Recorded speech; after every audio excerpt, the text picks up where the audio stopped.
The Hebrew Bible, the 5 books of Moses. The book of Numbers, chapter 19.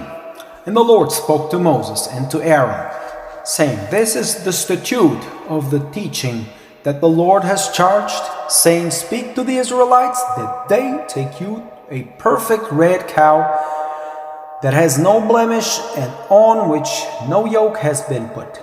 And you shall give her to Eleazar the priest, and he shall take her outside the camp, and she shall be slaughtered before him. And Eleazar the priest shall take of their blood with his finger and sprinkle toward the front of the tent of meeting from her blood 7 times. And the cow shall be burned in his sight, her hide and her flesh, and her blood together with her dung he shall burn. And the priest shall take cedar wood and hyssop and crimson stuff, and fling them into the burning of the cow. And the priest shall wash his garments, and bathe his flesh in water, and then he may come into the camp, and the priest will be unclean till evening. And he who burns her shall wash his garments in water, and bathe his flesh in water, and will be unclean until evening. And a clean man shall gather the cow's ashes, and set them outside the camp in the clean place, and it shall become for the community of Israelites a thing to be kept as riddance water. It is an offense offering, and he who gathers the cow's ashes shall wash his garments, and will be unclean until evening. And it shall be for the Israelites and for the sojourner who dwells in their midst a perpetual statute.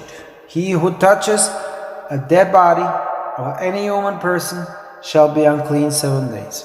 He shall cleanse himself with the ashes on the 3rd day, and on the 7th day he will be clean.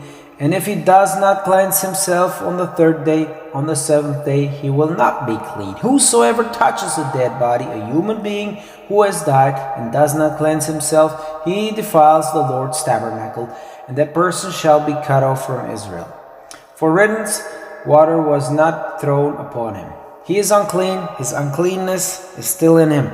This is the teaching about a person who dies in a tent. Whosoever comes into the tent, and all that is in the tent will be unclean 7 days.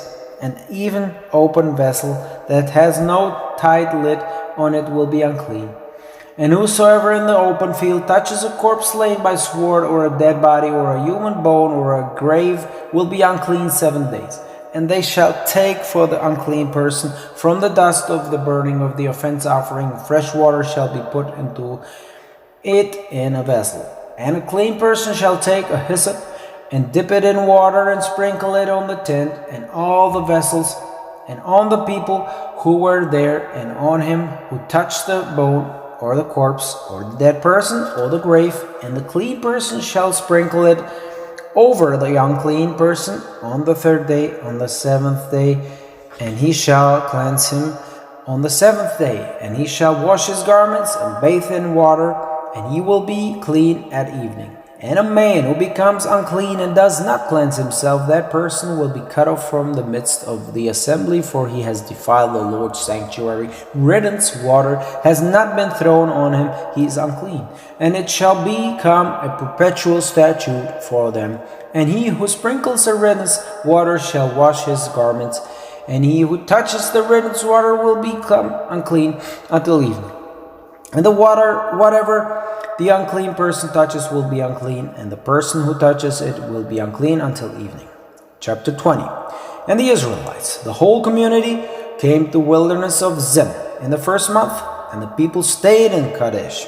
And Miriam died there, and she was buried there. And the community had no water, and they assembled against Moses and against Aaron.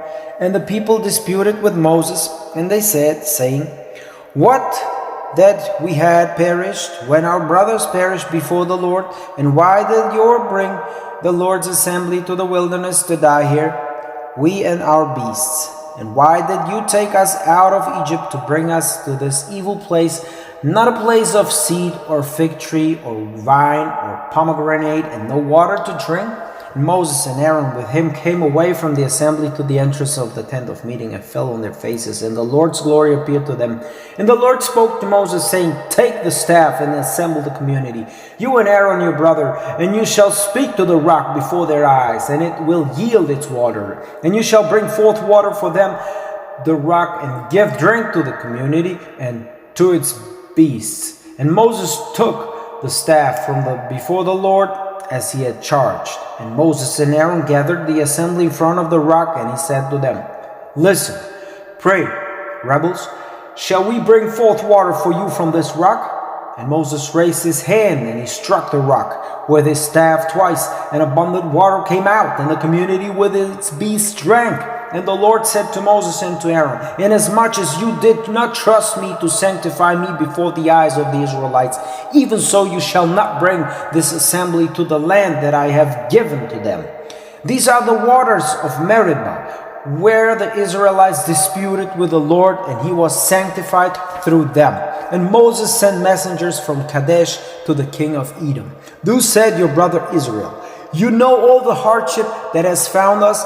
Our fathers went down to Egypt, and we dwelled in Egypt many years, and the Egyptians did evil to us and our fathers. And we cried out to the Lord, and he heard our voice, and sent the messengers, and brought us out of Egypt. And look, we are in Kadesh, a town on the edge of your territory. Let us pray, pass through your land. We will not pass through field or vineyard, and we will not drink well water. On the king's road we will go. We will not serve to the right or the left until we pass through your territory. And Edom said to him, You shall not pass through me, lest with a sword I come out to meet you. And the Israelites said to him, On the highway we will go up, and should we drink your water, I and my livestock, I will pay its price. Only it is nothing. On foot let me pass through. And he said, You shall not pass. And Edom came out to meet him with heavy troops and a strong hand. And Edom refused to let Israel pass through his territory, and Israel swung away from him. And they journeyed on from Kadesh, and the Israelites, all the community, came to Hor the mountain. And the Lord said to Moses and to Aaron at the Hor, the mountain on the border of the land of Edom, saying, Let Aaron be gathered to his kin. For ye shall not come into the land that I have given to the Israelites, because you both have rebelled against my word at the waters of Meribah. Take Aaron and Eleazar his son, and bring them up Hor the mountain, and strip Aaron on his garments, and clothe with them Eleazar his son, and Aaron will be gathered up and will die there. And Moses did as the Lord had charged, and they went up Hor the mountain before the eyes of all the community. And Moses stripped Aaron of his garment and clothed him with Eleazar his son. And Aaron died there on the mountain top. And Moses came down, and Eleazar with him from the mountain. And all the community saw that Aaron had expired, and all the house of Israel keened for Aaron 30 days. Chapter 21. And the Canaanite king of Arad, the Negeb dweller, heard that Israel had come by way of Atarim, and he did battle with Israel and took captives from him. And Israel made a vow to the Lord and said, If you indeed give this people into my hand, I will put its towns under the ban. And the Lord hearkened to Israel's voice, and he gave Canaanite into his hand, and he put them and their towns under the ban, and called them the name of the place Hormah. And they journeyed on from Hor the mountain by the way of the Red Sea to skirt round the land of Edom, and the people grew impatient on the way. And the people spoke against God and against Moses, Why did you bring us up from Egypt to die in the wilderness? For there is no bread and there is no water, and we loathe the wretched bread. And the Lord sent against the people the viper serpents, and they bit the people. And many people of Israel died. And the people came to Moses and said, We have offended, for we have spoken against the Lord and against you. Pray to the Lord that he take the serpents away from us. And Moses interceded for the people, and the Lord said to Moses, Make you a viper and put it on a standard. And so then whoever is bitten will see it and live. And Moses made a serpent of bronze and put it on a standard, and so that if the serpent bit a man, he looked on the serpent of bronze and lived. And the Israelites journeyed on and camped Oboth, and they journeyed on from Oboth and camped at Abarim in the wilderness that faced Moab toward the rising sun.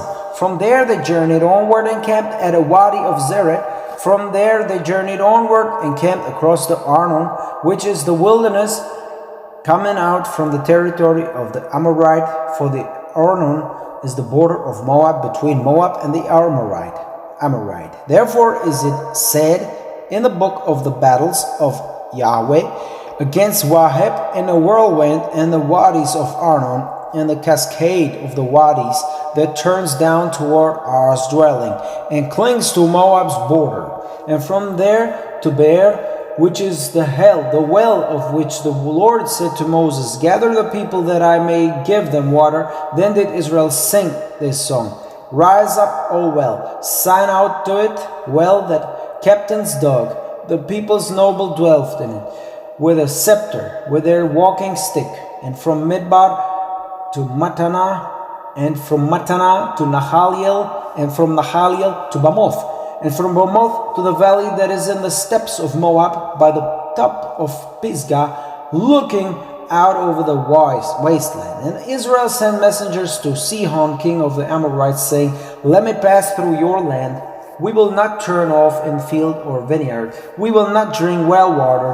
On the king's road we will go until we pass through your territory. And Sihon did not let Israel pass through his territory. And Sihon gathered all his troops and went out to meet Israel in the wilderness. And he came to Jahaz and did battle with Israel. And Israel struck him down by the edge of the sword and seized his land from the Arnon to the Jabbok to the Ammonites. For the border of the Ammonites was strong, and Israel took all these cities, and Israel settled in all the cities of the Amorite, and Heshbon, and in all its surrounding villages. For Heshbon is the city of Sihon, king of the Amorites, and he had done battle with the first king of Moab, and he took all his land from his hand as far as the Arnon. Therefore do the rhapsodes say, come to Heshbon, let it stand built, may the city of Sihon be unshaken. For fire has come out from Heshbon, flame from the town of Sihon. It consumed, or of Moab, the notables of Arnon's high places. Woe to you, Moab! You are lost, O people of Chemosh. His sons he has turned into fugitives, and his daughters to captive state, to the Amorite king Sihon, and their mastery is lost from Heshbon to Dibon. We wrought havoc up to Naphoha, which is all the way to Medeba.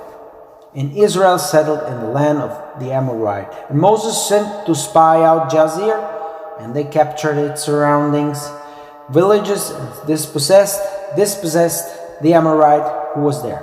And they turned and went up on the road to Bashan, and Og king of Bashan came out to meet them in battle, he and all his troops at Edrei. And the Lord said to Moses, do not fear him, for into your hand I have given him all, and all his troops and his land, and you shall do to him as you did to Sihon, king of Amorites, who dwells in Heshbon. And they struck him down, and his sons and all his troops, till no remnant was left him. And they took hold of his land.